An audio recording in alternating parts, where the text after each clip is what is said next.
She slapped me. Right there. In front of 600 executives, investors, and cameras.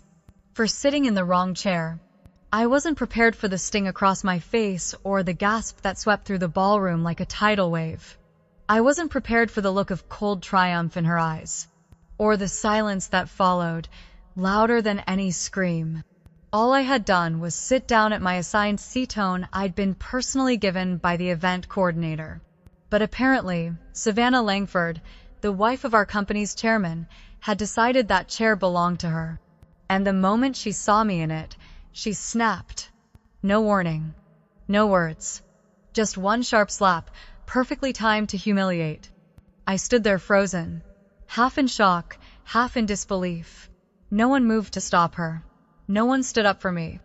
It was like the room collectively agreed I deserved it, simply because she was Savannah, and I was me. A woman with no last name legacy, no wealthy husband, just work ethic, skill, and a little too much humility. And you know what hurt the most? It wasn't the slap. It was the way the company responded after. They suspended me. No investigation. No explanation. Just a vague email about protecting the company's reputation. As if my reputation didn't matter.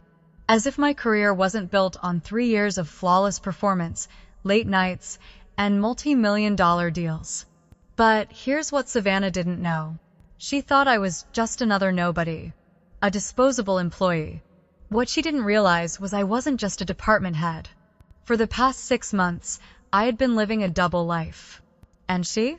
She was my secret student. She paid me under an alias to teach her Japanese for the biggest investor pitch of her life. And now, thanks to one public meltdown and her need to dominate a room, I was about to become her worst nightmare. Because this time, I wouldn't stay silent. The slap was only the beginning. What came after was quieter, but somehow far more painful. The morning after the gala, I walked into the office hoping naively that someone would acknowledge what had happened. Maybe HR would ask for my side. Maybe the CEO would call me in. Maybe someone would say it wasn't okay. No one did. My inbox was full of regular tasks, client briefs, internal memos, meeting reminders. Like nothing had happened. Until 11:07 a.m. That's when the email arrived. The subject line was short. Administrative leave. Effective immediately. There was no explanation. No context. Just a polite, sterile paragraph about protecting the company's reputation during a sensitive incident. They told me to step away from all duties until further notice. That was it. 3 years of loyalty. Erased with 2 lines of corporate language. I sat there at my desk, blinking at the screen.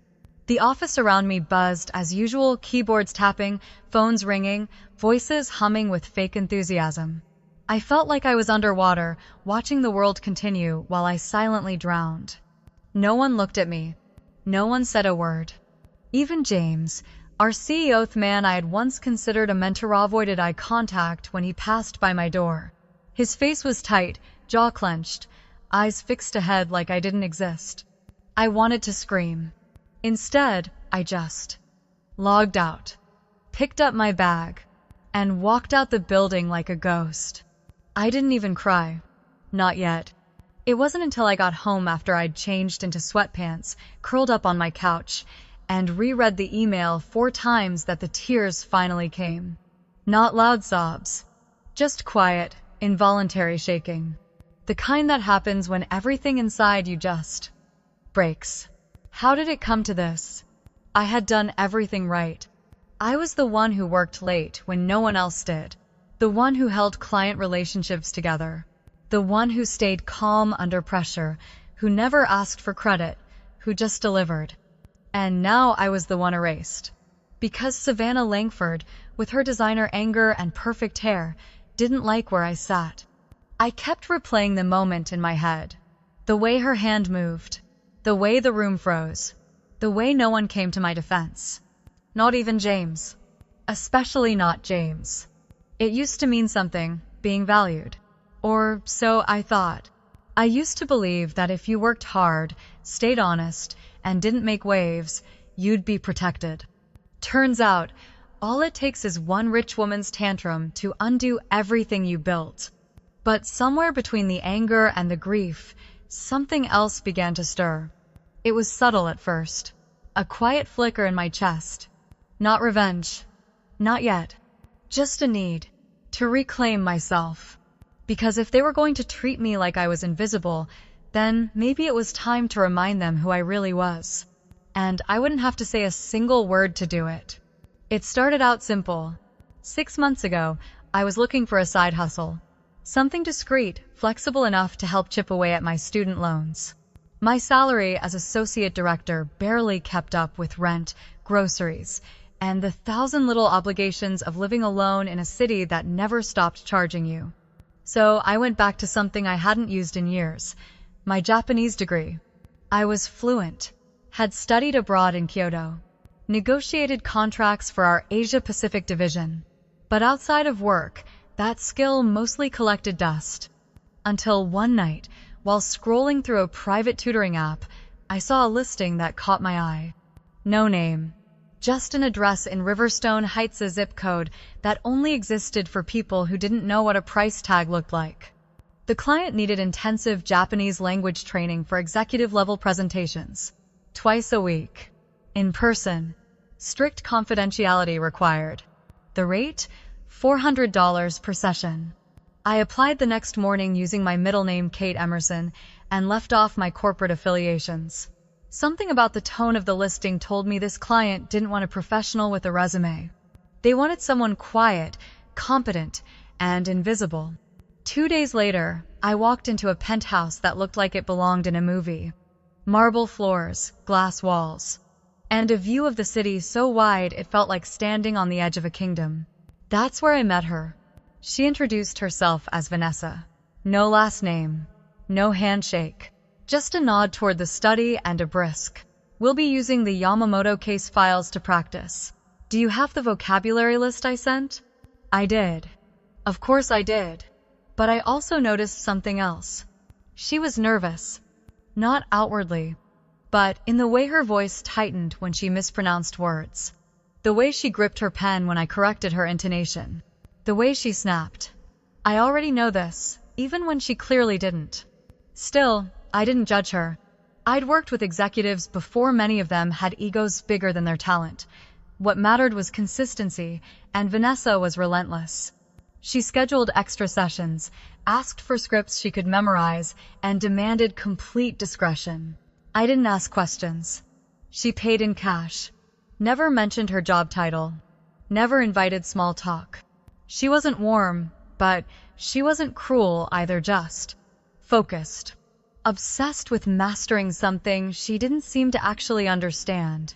"I have a major investor presentation in Tokyo," she said once, after a 2-hour session left her voice hoarse. "They think I'm fluent. I told them I studied abroad." I raised an eyebrow. "Did you?" Her eyes didn't flinch. "Number. But I need them to believe I did." There was a pause. Then she added, "You're not going to judge me, are you?" I shook my head. "I'm not here to judge. I'm here to prepare you." And that's what I did.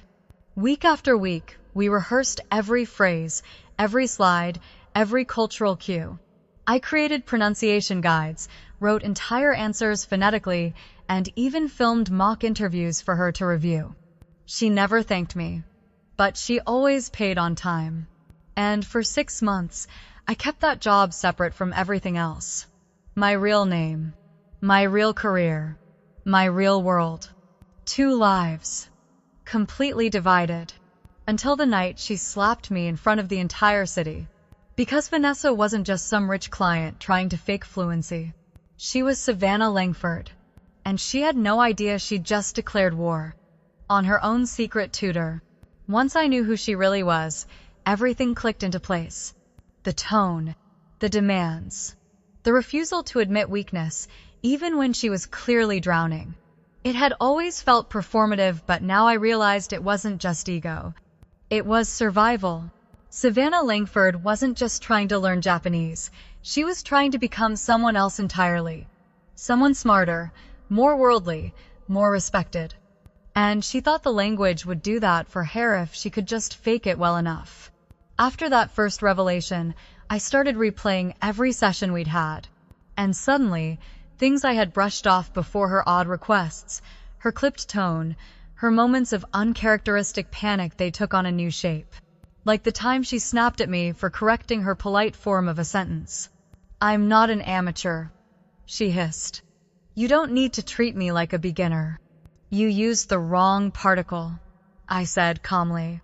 "It changes the whole meaning." She looked at me like I'd slapped her. "Just write it down phonetically. I'll memorize it." So I did. It became a routine. She'd give me her notes. I'd rewrite them into romanized syllables, and she'd practice in front of a mirror like it was a stage play. We never discussed grammar again. Savannah didn't want to understand Japanese. She wanted to perform it. Smoothly, elegantly, convincingly. I should have walked away. Every instinct told me this was a house of cards. But she paid well. She paid on time. And, I'll admit, part of me was fascinated. Because underneath the bravado, there was something else. Fear. It would show up in flashes just long enough to catch before she slammed the door shut again. Like when she misread a kanji character for the 4th time and slammed her notebook shut. "I can't do this," she whispered once. Not to me. To herself. "You're doing fine," I said gently. "I have to be more than someone's wife," she said suddenly, eyes locked on the skyline outside the window. "That's all they see when I walk into a room, just a polished accessory." I didn't respond, but I remembered the way her voice trembled on that last word. And I started to realize something. Savannah didn't hate me. Not really. She hated that I was what she pretended to be. I actually spoke the language. I actually had experience working with Japanese clients. I'd earned my credibility while she was buying hers at $400 an hour. That made her resent me, even as she relied on me. Some nights, after hours of rehearsal, she'd soften. Ask about my time in Kyoto. What kind of food I liked. Whether I'd ever been married. It felt like a strange kind of friendship. One where I knew it wasn't real, and she pretended it was. Still, I kept her secret. Even when I found out who she was. Even when I realized she sat in on board meetings, she barely understood and dropped Japanese phrases like confetti to impress her husband's colleagues. I never said a word. Because I believed even then that maybe she'd pull it off. That maybe, with enough practice, enough polish, she could grow into the woman she was pretending to be. But the problem with masks is that they never stay on forever. And Savannah Langford was headed straight into the spotlight. Ready or not, 2 weeks before everything imploded, Savannah's confidence was at an all-time high. She breezed into our tutoring session wearing a silk cream blazer and a gold pin that probably cost more than my monthly rent. Her voice was bright, clipped, triumphant. "I got the final confirmation," she said, dropping her bag onto the couch. "The investor team from Kyoto is flying in for the gala. They'll be sitting at my table." I didn't look up from my notes. "The Children's Health Gala? Of course not," she said with a smirk. "This one's private, invite, only legacy corporations, bored families, old money. It's the real event, Kate." I nodded slowly. "And your husband's company is hosting?" She flashed a grin. "Langford Holdings is one of the 3 major sponsors. I'm going to speak during the dinner program, nothing too formal, just a 5-minute welcome address. But afterward, I'll sit down with the Kyoto delegation. Make small talk, show off." She paused, then added with a little too much excitement, "I'm going to speak to them in Japanese." My pen froze on the paper. "You're ready for that?" "I will be." She sat straighter. "You'll help me prep next week. I want to rehearse the entire dinner conversation. Business etiquette. Icebreakers. Maybe even a toast." I kept my expression neutral, but my chest tightened. There was something about the way she said it, like she wasn't just preparing for a pitch. She was preparing to perform her new identity in front of people who could actually tell the difference. She didn't know it, but I did. The Kyoto team? I'd worked with them before. At my real job. I'd met Mr. Sakamoto at a logistics conference in Chicago. I'd spoken with his assistant, Yuna, several times during a previous partnership negotiation. They were polite, yes. Formal, absolutely. But they were also sharp. They could tell in 10 seconds if someone actually spoke Japanese or was faking it. And Savannah? She could barely string together a basic sentence without her phonetic cheat sheets. The irony made my stomach twist. "I'm going to blow them away," she said with a dazzling smile. "Everyone keeps treating me like I'm just Malcolm's wife, but after this gala, they'll have to take me seriously." I nodded slowly. "Have you finalized your seating?" "Front table. Right by the stage." She beamed. "Oh, Hand, you'll love this. Malcolm is assigning a corporate table for your division too. Just don't be late. They're doing introductions during dessert." My heart dropped. "My division? Wait, what do you mean my division?" She blinked. "Langford's Global Relations. You're attending through work, right? You said you were in strategy." I managed a thin smile. "Something like that." She had no idea. No idea that I worked for the very company that was sponsoring this gala. That I held a mid-level director title, that my name was on half the documents her husband signed. We were about to be in the same room. Same event. Same moment. Two versions of me walking side by side, and she wouldn't even know it. Unless something went wrong. And with Savannah, something always did. The night of the gala felt like stepping into another world. The venue was drenched in soft gold light, the kind that made everything look expensive, even the tension. Crystal chandeliers sparkled overhead. Waiters in black ties floated by with silver trays. Every table had a floral arrangement taller than a toddler, and every guest seemed to glide, not walk. I stood in front of the mirrored entrance for longer than I should have, adjusting the neckline of my dress and fixing a loose strand of hair. My name badge, Natalie Quinn, Director of International Strategy, clipped neatly against the satin. My real name, my real job. It was strange how foreign that felt now. Inside, the room was buzzing. Laughter. Champagne glasses clinking. The soft hum of a jazz quartet in the background. I spotted a few colleagues from my department near table 7, our table, and waved before making my way over.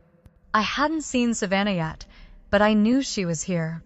You could feel her kind of energy before you even saw her. The way space rearranged itself when someone needed to be the center of it.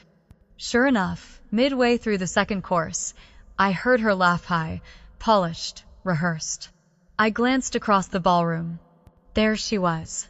Savannah Langford, radiant in a deep emerald gown, surrounded by people who were clearly enchanted. Her husband stood beside her, smiling politely as she gestured broadly, like a politician in heels. And then something odd. She leaned in and said something in Japanese. I couldn't hear it, but I could see it. The Kyoto delegation smiled, nodding politely.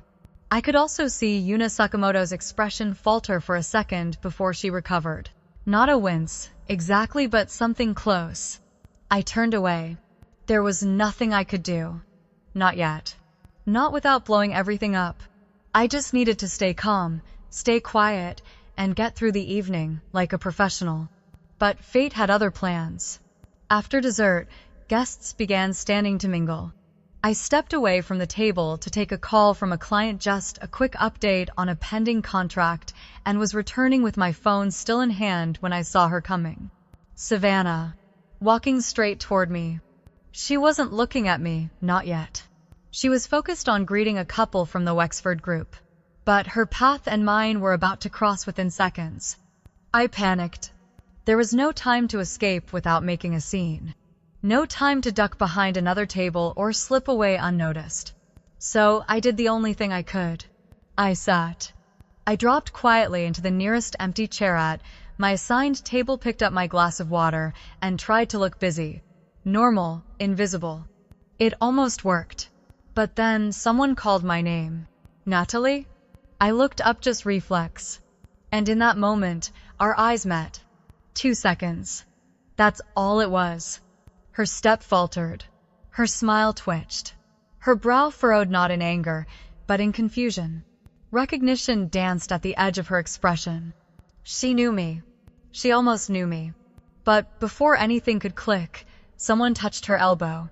She turned, laughed again, and walked away. I exhaled slow, shaky, not sure if I should feel relieved or terrified. It was over. Or so I thought. Because sometimes the worst kind of storm is the one that brews in silence behind closed doors, after the party, when no one's watching. And Savannah Langford? She wasn't the type to let confusion go unanswered. It happened just after 9 the next morning. I was in the middle of reviewing a logistics brief for a partnership renewal when there was a knock on my office door. Whoa, short raps. Sharp. Intentional. Before I could answer, the door opened. James Langford walked in, flanked by the head of HR and someone I didn't recognize. Illegal, maybe. His face was pale, jaw tight, the lines around his mouth deeper than I'd ever seen them. Natalie, he said, not looking me in the eye, we need to speak, now. I stood slowly, my heart suddenly loud in my ears. Is something wrong? Please step into conference room B, the HR rep said. Her voice was perfectly even, like she'd rehearsed this. I grabbed my notepad with trembling hands, unsure if I'd need it or if this was even real. When we got to the conference room, there were already papers on the table, a folder with my name printed across the top. They sat. I remained standing. James cleared his throat, still refusing to meet my gaze. There's been a concern raised following last night's gala. What kind of concern? He finally looked at me, and it was like looking at someone who'd just found a bomb under his own desk. My wife, he said carefully, feels that you made a deliberate attempt to humiliate her. That you remained seated, knowing who she was. That you stared her down in front of important guests, including international investors, and made her feel disrespected. I blinked. You're serious? He nodded once. She's very upset, and as you know, her image is closely tied to certain business interests we're pursuing. I stared at him. You think I plotted some kind of social ambush? I'm not saying I agree with her interpretation, he said, holding up a hand. But I have to take it seriously, given the nature of her role and the sensitivity of our current negotiations. You're suspending me, I said flatly. A pause. Effective immediately. The HR rep slid the folder toward me. Your access to company systems will be revoked within the hour. We'll arrange for a courier to deliver your personal items if you'd prefer not to return. There was a long silence. I looked down at the folder. My name, typed in bold. My career, being folded into a corporate template and filed under problem. She didn't even recognize me, I said quietly. At that gala. She didn't know who I was. That may be, James replied, but perception matters. Perception. Not truth. Not merit. Not years of work. Just whatever story Savannah spun behind closed doors. I gathered my breath. So, I'm being punished for a moment your wife imagined. A moment that never actually happened. His face flinched, just slightly. Natalie, please understand, this isn't permanent. I smiled, but it didn't reach my eyes. No, I said. It never is. I stood, took the folder, and walked out without another word.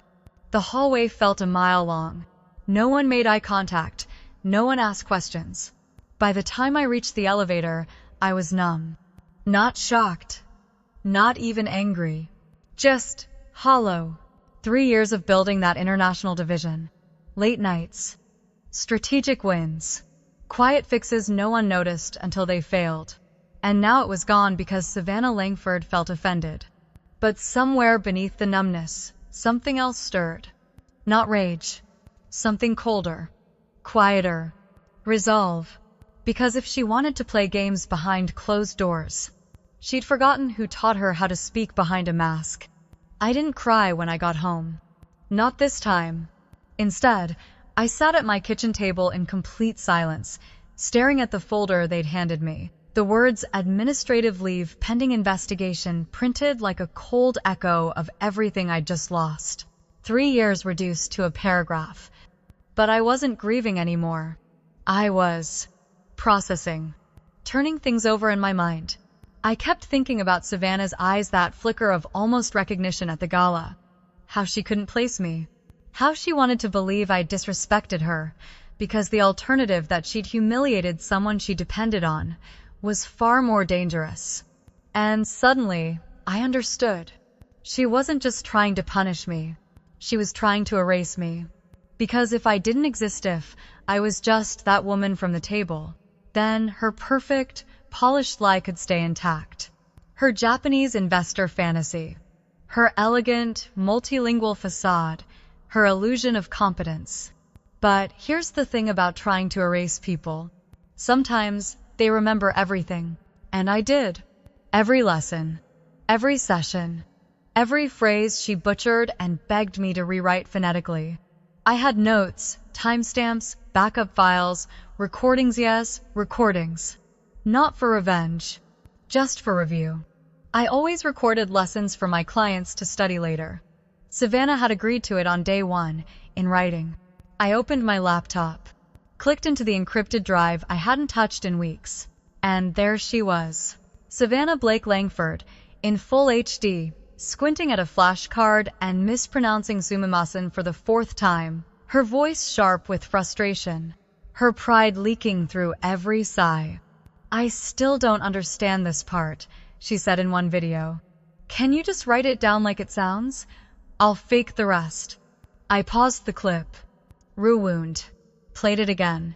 "I'll fake the rest." The irony was exquisite. That night, I composed an email. Short, professional, direct. Subject: regarding my suspension. Body: Dear Mr. Langford, I understand that perceptions matter, as you said earlier today.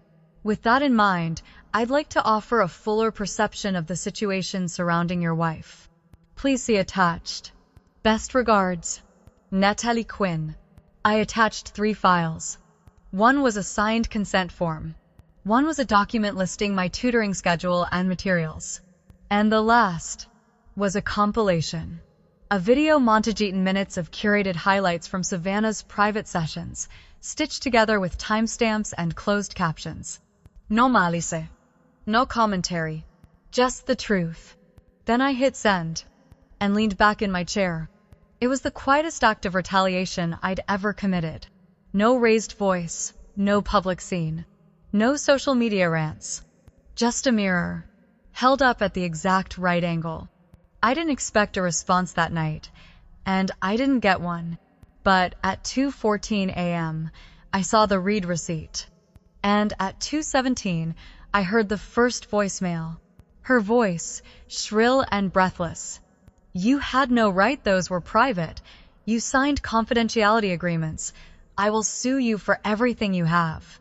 I didn't respond. I didn't need to. Because what Savannah had never understood, what she'd refused to see, is that the truth doesn't need to shout. It just needs to be seen. And now, she couldn't look away. By sunrise, the storm had started. I hadn't slept. Not because I was anxious, no, that part had passed. I stayed awake out of clarity. A calm, focused stillness I hadn't felt in days, maybe weeks. At 6:42 a.m., my phone buzzed with a text from James Langford. "Are you available for a call?" I didn't respond. At 6:45, he called anyway. I let it ring twice, then answered. "Natalie." His voice was tight, measured. "We need to talk. It's urgent." I didn't say anything. "I've seen the videos," he said. "All of them. And I need to ask, how long has this been going on?" I kept my tone steady. "She hired me 6 months ago, under a different name, through a private tutoring platform. She paid in cash. She never disclosed who she was." He exhaled hard. "She never told me you were involved." "That's because she didn't know." He was quiet for a beat. Then, "She's panicking.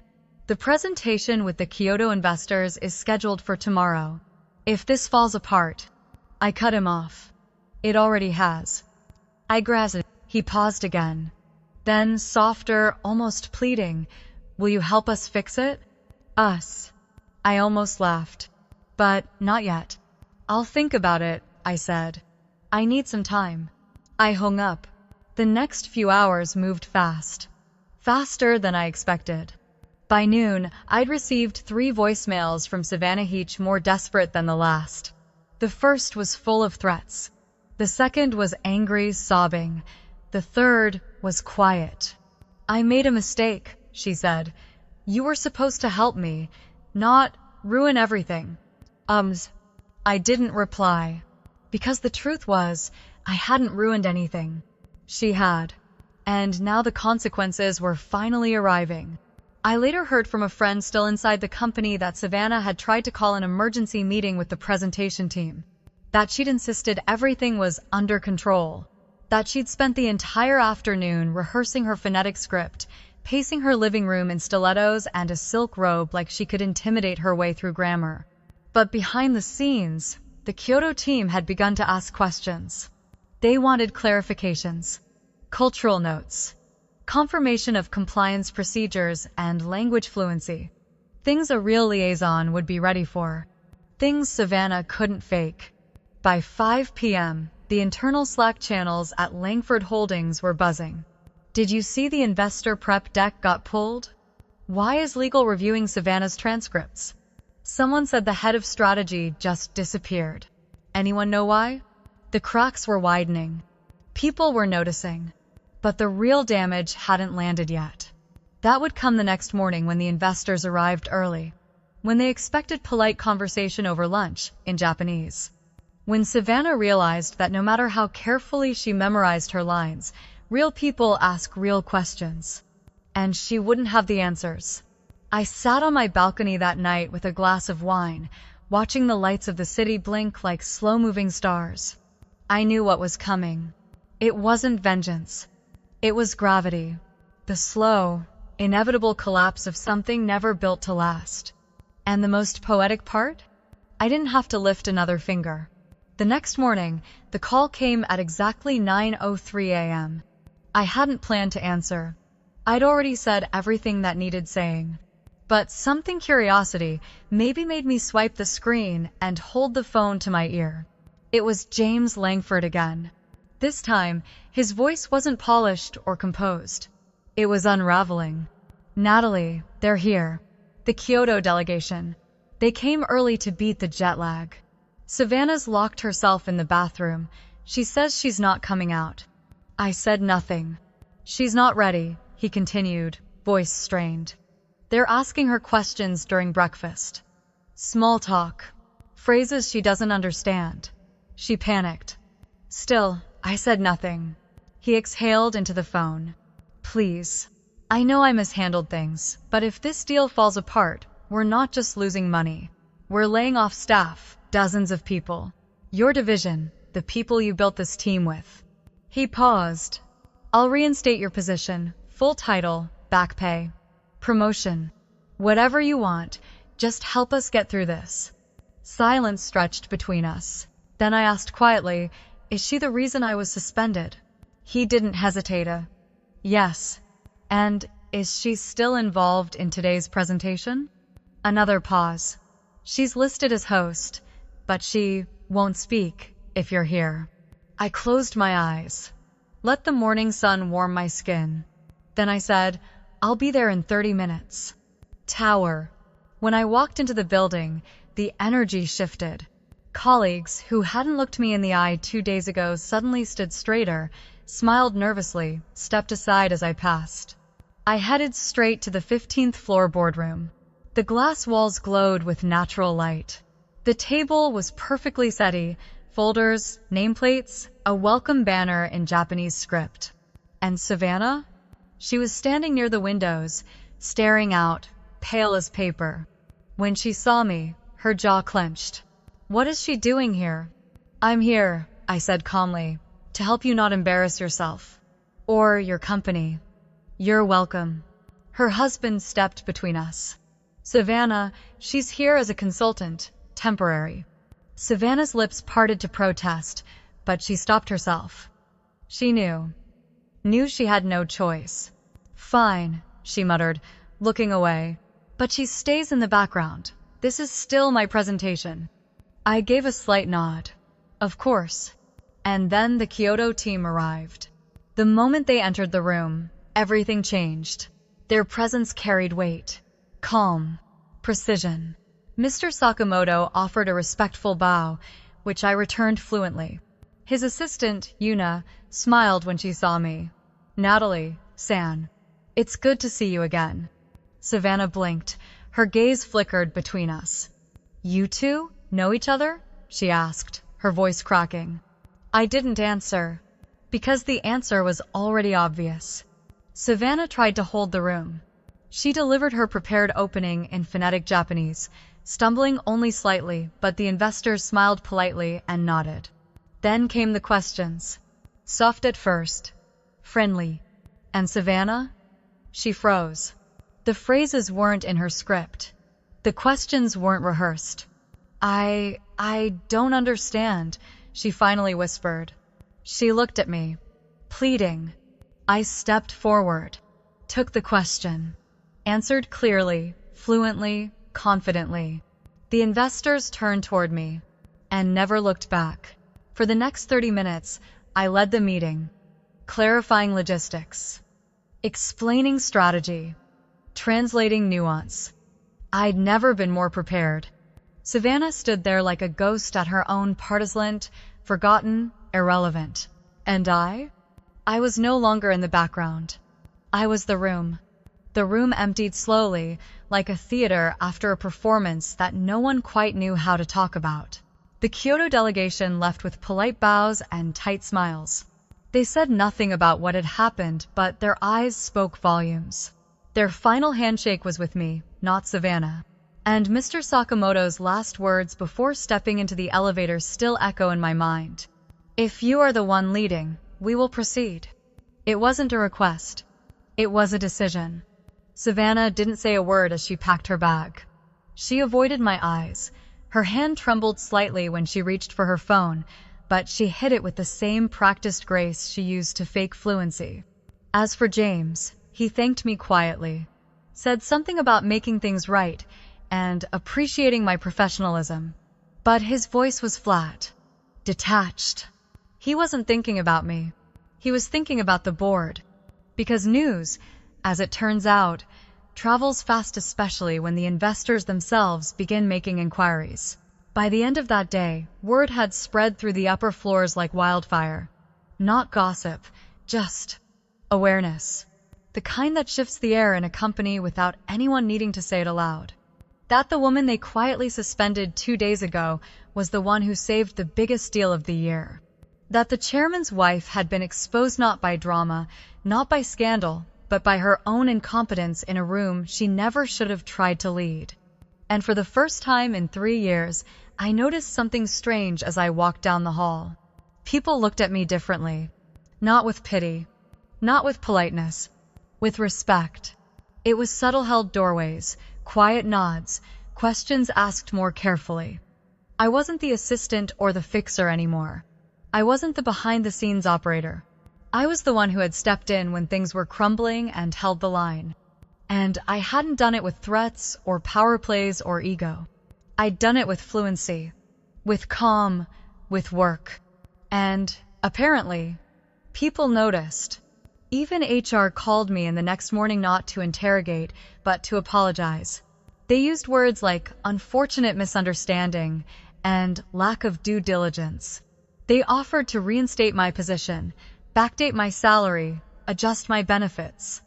I told them I'd think about it. And then there were the emails. Dozens.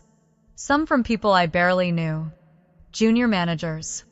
Colleagues from satellite offices. A few from international partners who'd heard what happened through whispers on the investor circuit. Most were short. Just, thank you. I saw what you did. And you deserved better. And one, from a senior board member I'd never even met in person. Miss Quinn, I've followed your work quietly for the past 2 years. We don't say this often enough in this business, but what you did wasn't just impressive, it was leadership. Real leadership. I sat with that line for a long time, because it hit me that I had never asked for respect. I just assumed if I worked hard enough, it would find me eventually. But now I understood something deeper. Respect doesn't come because you wait for it. It comes when you stop needing it from the wrong people and let your work speak louder than their titles ever could. A few weeks later, I found myself back in the same boardroom where everything had fallen apart and then, somehow, come back together. Only this time, it was quiet. No investors. No panic. No scrambling to cover up someone else's lies. Just me. A warm cup of tea. And an offer sitting neatly in front of me. Senior Vice President of Global Strategy. A new role. A new office. A new chapter. I'd earned it not by asking, not by demanding, but by showing up when it mattered, when no one else could. The title didn't feel like a trophy, it felt like closure. Across the table, James Langford shifted in his chair. He looked tired, older than I remembered. I meant what I said, he offered. About making things right. I nodded once. Then here's what I want. His brow lifted, cautious. No more executive family involvement in operational decisions. No more blurred lines. And I want it in writing. He swallowed. Done. And Savannah? She's stepping away from business engagements indefinitely, he said carefully. The board insisted. I said nothing. Just signed the papers, stood, and left. Not triumphant. Just finished. Since then, people have asked me how it felt. To win. To rise. To have the last word. But that's not really what happened. This wasn't about revenge. It was about return. Returning to myself. To my own worth. To the woman I'd spent years becoming while others tried to make me small. And somewhere along the way, I learned a few things. Not all lessons are loud. Sometimes the most powerful thing you can do is stay silent long enough for the truth to echo. Sometimes you don't need to push back. You just need to stand still and let unstable things collapse on their own. And most of all, respect isn't something you chase. It's something you embody. Because when you truly know what you bring to the table, you stop trying to prove it to people who can't even read the menu. Savannah wanted the appearance of greatness. She memorized lines, curated outfits, collected proximity to power like it could substitute for character. But what she never understood is this. Real value can't be faked. And eventually, no matter how carefully someone rehearses us, all falls apart when the questions start. Because life will always ask the unscripted questions. And you either know who you are, or you don't.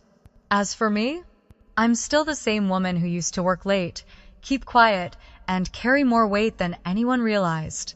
But now, I'm also the woman who walks into every room knowing I don't need permission to take up space. I am the space, and I've stopped waiting for anyone else to recognize it. Because I already do.